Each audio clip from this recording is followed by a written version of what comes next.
Hey, what is up, guys? Welcome back to Football Discussions. Haven't posted in a while. I moved houses, moved states completely, so I'm in a completely new location. Sorry if the lighting's not good. We don't have the blinds in the room yet. But yeah, so it's been a minute, and I've been thinking about what to post when I come back. And I feel like this is a good conversation to talk about. You can see, I'm sure by the title, and you can see by this image here, there's a big shift happening in college football right now, and it's are we approaching a world of super conferences, where, as you can see by this graphic, the Big 12 basically gets phased out by joining with the AAC. You can see Oklahoma State still in there.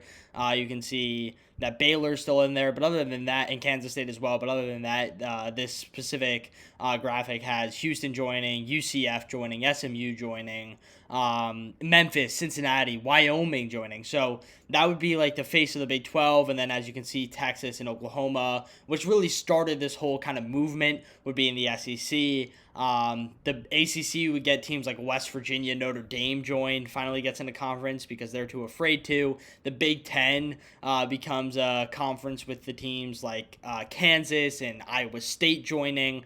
The Pac-12 gets TCU, Texas Tech, BYU, Boise State, and I think that might be it. And again, this isn't going to happen by any means. This is just kind of this guy, Kyle Lang, just kind of created this graphic and what could happen if Texas and Oklahoma join the SEC. And again, none of this is set in stone except for maybe Texas and Oklahoma joining.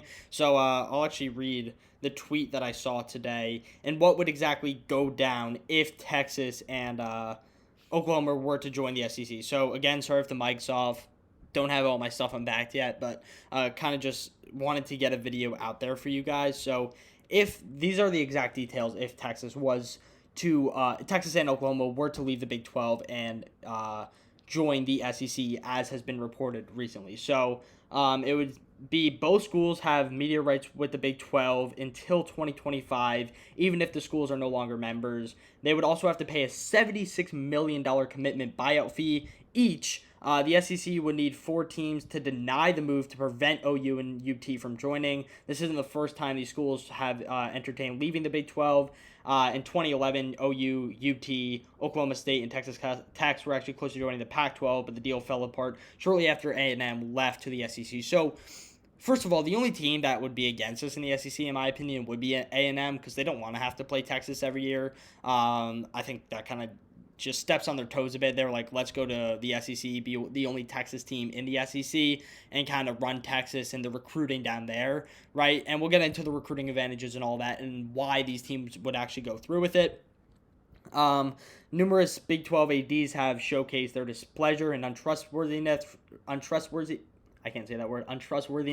from OU and Texas, while Baylor and Texas State Representative Jeff Leach has stated that he is working on a bill that would require legislation approval for the move to take place. So it's trying to be blocked from the Big 12. I think A&M would try to block it from the SEC standpoint, but again, you need 4 teams to block the move. So let's talk about why Texas and Oklahoma would want to leave the Big 12. And I think it makes sense, a lot of sense for one of these schools, but for the other one, I don't think it makes a lot of sense for. So the main thing is money, right? Money rules the entire world. If they go to the SEC, ratings go up, they're making a shit ton of more money. It's the right move from that standpoint. From a business standpoint, it makes perfect sense, right? But from a football standpoint, let's talk about Texas first. This is why the move does not make sense for Texas. Texas will become an 8-4 team maximum every year, even with the slight recruiting advantage that they might gain from joining the SEC and getting all those Texas people that might go to A&M because they don't have that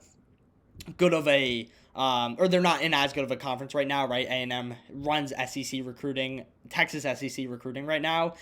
Texas could come in there and be like to all those recruits in Texas that chose A&M or chose another school over Texas because they were in the Big 12. Now they don't have that reason. Now you could join Texas. So Texas does gain a recruiting advantage fully, right? And in the eyes of Texas and growing up in Texas, if you do grow up in Texas, Texas is the big school, right? You don't really think about A&M growing up. Like, all these kids want to go to Texas, and if they're in the SEC, it just takes them another notch over A&M, and the recruiting advantage that they would get would be significant, right? So they might get a recruiting advantage. I won't argue that. But is it going to be that big enough where Texas could compete with the likes of A&M every year, who was the number 5 team in the in college football last year, the team that I thought should have been in the playoff over Notre Dame. Either team was getting spanked by Alabama, but that doesn't matter. Could they compete with Alabama? Could they compete with Auburn? Could they compete with Florida?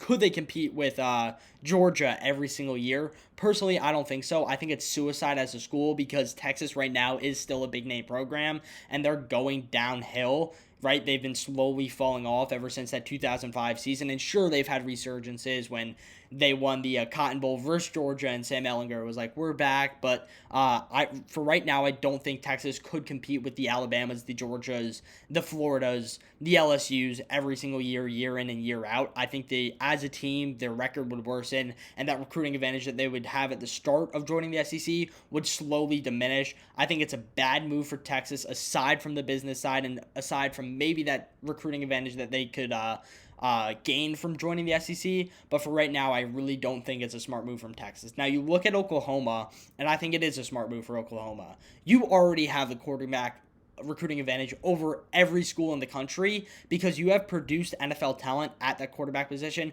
for the past 3 quarterbacks that were there and will be 4th with Spencer Rattler. So you have Baker Mayfield, then you have Kyler Murray, then you have Jalen Hurts, who went in the second round. The other 2 were number 1 overall picks. And now this year you have Spencer Rattler, who's right now the consensus number 1 overall pick going into the 2021 NFL draft. 2022 NFL draft. So for right now, Oklahoma, with that quarterback position, aside from being outside the SEC, dominates. And when they join the SEC, they're going to dominate even more. So you have the most important position locked down. You gain an even bigger recruiting advantage than you already had at Oklahoma for the quarterback position. You will dominate quarterback recruiting throughout the entire country.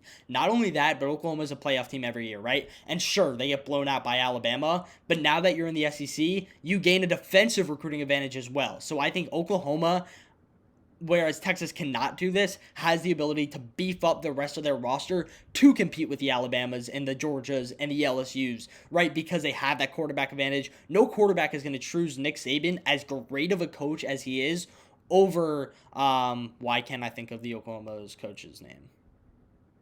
I'm actually going to have to look.